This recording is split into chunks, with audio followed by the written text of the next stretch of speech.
Des bandits ont kidnappé ta mère et ta bien-aimée, mais le souci c'est que tu ne peux en sauver qu'une. Qui choisirais-tu de sauver? Ta mère et ta bien-aimée se font kidnapper par une troupe de bandits. Tu ne peux en sauver qu'une seule des deux. 1. Tu choisis ta mère. 2. Tu choisis ta bien-aimée. Laquelle des deux décides-tu de sauver?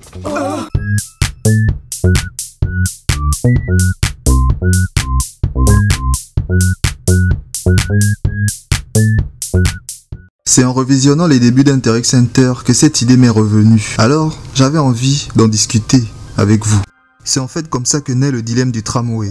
Car le fait de sauver une personne entraînerait inévitablement la mort de l'autre. Quoique le dilemme du tramway est plus horrible dans son déroulement. En fait, dans ce dilemme, l'exemple de base est que l'on imagine qu'un jour, un tramway est hors de contrôle et fonce vers 5 personnes attachées au chemin de fer. Mais par chance, vous arrivez, vous êtes témoin de la scène et devant vous, il y a un levier qui permettrait de rediriger le véhicule vers une autre piste. Mais c'est là qu'il y a un souci. Sur l'autre piste, une personne est attachée. Donc en gros, le train fonce vers 5 personnes. Il faudra donc choisir entre sauver 4 personnes, donc la majorité, ou de sauver une seule personne. Donc soit vous activez le levier et une personne décède, ou alors vous ne faites rien et 4 personnes décèdent.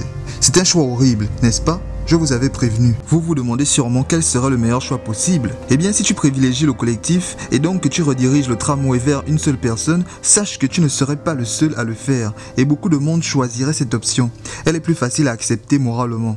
Moi aussi, je serais tenté de choisir cette option. Mais si on corsait un peu plus les choses, si en regardant bien la personne attachée, tu te rendais compte que c'est ton frère, ta mère ou quelqu'un d'extrêmement important pour la société. Donc, quelqu'un d'extrêmement important pour la société, comme le président de la République par exemple, est-ce que tu actionnerais encore le levier? Dans ce cas-là, sauveras-tu les 4 personnes inconnues au détriment de ton frère qui sera donc voué à une mort certaine? Là, bien évidemment, comme moi, tu changeras ton choix. Tu vas refuser d'actionner le levier et préférer ainsi sacrifier ces inconnus. Non, tu crois que c'est si facile?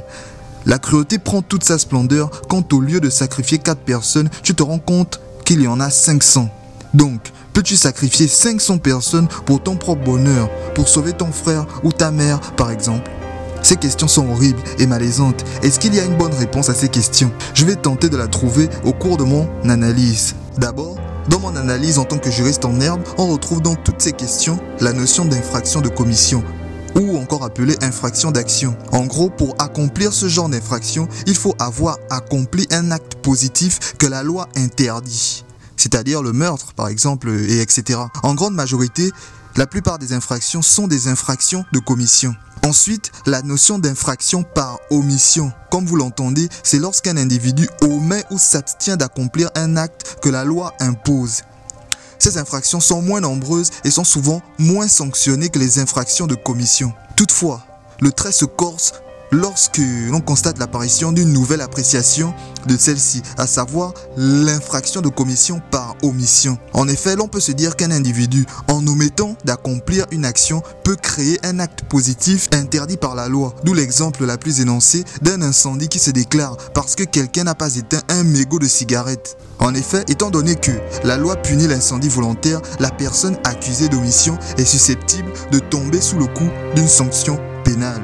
Alors, au vu de toute cette argumentation, on retient donc que le dilemme du tramway n'a peut-être pas de solution. Quoi que l'on fasse, on s'en tire inévitablement avec une peine, car on aura causé un lourd préjudice à une ou à plusieurs personnes. En effet, si on choisit en quelque sorte de ne rien faire, donc de ne pas actionner le levier et de sauver notre mère, notre frère ou etc., on aura alors décidé de sacrifier le bonheur collectif, privilégiant notre bonheur personnel. De l'égoïsme.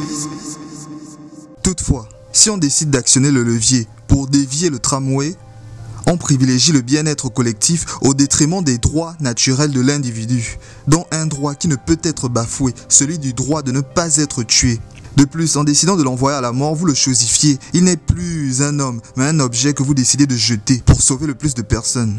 en quelque sorte. Mais évidemment, je me pose une question. À votre avis, peut-on dire que ne rien faire, donc en quelque sorte ne pas actionner le levier, est moins grave en quelque sorte? En effet, cette décision, même si l'on a omis de porter secours aux 5 personnes, est-ce que cette décision est neutre et moins grave que d'actionner le levier et de commettre un crime? Si tu me réponds qu'il vaut mieux ne rien faire, alors laisse-moi te prendre un simple exemple, celui de 2 amis, Dan et Anthony, qui n'aiment plus leurs femmes respectives, au point qu'ils souhaitent leur mort.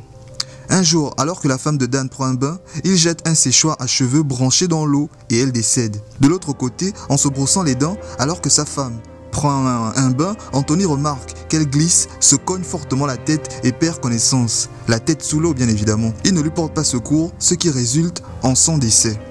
Elle meurt en quelque sorte. Eh bien la conclusion c'est que les 2 situations sont graves et impardonnables. Il y a bien là 2 meurtres. L'un par commission, c'est-à-dire celui de Dan, et l'autre par omission, celui d'Anthony. Eh bien, vois-tu, la solution que tu envisages n'est pas évidente. Moi-même, je n'ai aucun conseil à te donner et j'espère que toi ou moi, nous ne tomberons jamais dans ce genre de situation qui n'a bien évidemment pas d'issue de secours, on peut se le dire. Mais j'ose quand même te demander, mais avant, réfléchis bien à ta réponse.